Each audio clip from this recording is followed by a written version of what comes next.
Hi, ഇന്നത്തെ വീഡിയോയിൽ ഞാൻ പറയാൻ പോകുന്നത് ഒരു വെഡ്ഡിങ് ഇവൻറ്റ് പ്രോപ്പറായിട്ട് എങ്ങനെ പ്ലാൻ ചെയ്യാമെന്നാണ്. നമ്മൾ കാറ്ററിംഗ് ആണെങ്കിലും അതുപോലെ ഇവൻ്റ് ആണെങ്കിലും കറക്റ്റ് പ്ലാൻ ചെയ്തിട്ടാണ് നമ്മൾ ചെയ്യേണ്ടത്. ഫോട്ടോഗ്രാഫിക്കൊക്കെ സ്റ്റേജ് മാനേജ്മെൻറ്റ് ഒരാൾ വേണം, ചെയർ കാര്യങ്ങളായിട്ട് ഇട്ട് വെക്കാനും കാര്യങ്ങളായിട്ടും. ഫുഡിൻ്റെ ഭാഗത്ത് കറക്റ്റ് പ്രോപ്പറായിട്ട് തന്നെ നമുക്ക് കാര്യങ്ങൾ ചെയ്യുന്നതിനുള്ളൊരു ടീം വേണം. അതുപോലെ എൻട്രൻസ് ഭാഗത്ത് ഹോസ്റ്റിങ്ങിനുള്ള ബോയ്സ് കാര്യങ്ങൾ വേണം.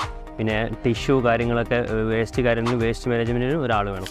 പ്രോപ്പർ അല്ലാത്ത രീതിയിൽ പ്ലാൻ ചെയ്യുകയാണെങ്കിൽ അത് മൊത്തം ഇവൻറ്റിനെ ബാധിക്കും. ഒരു ഇവൻറ്റിൽ കറക്റ്റ് ഒരു കോർഡിനേഷൻ വേണം. ആദ്യം എന്ത് വേണം, അതിനുശേഷം എന്താണ്, അങ്ങനെ കറക്റ്റ് ഒരു കോർഡിനേഷൻ വേണം.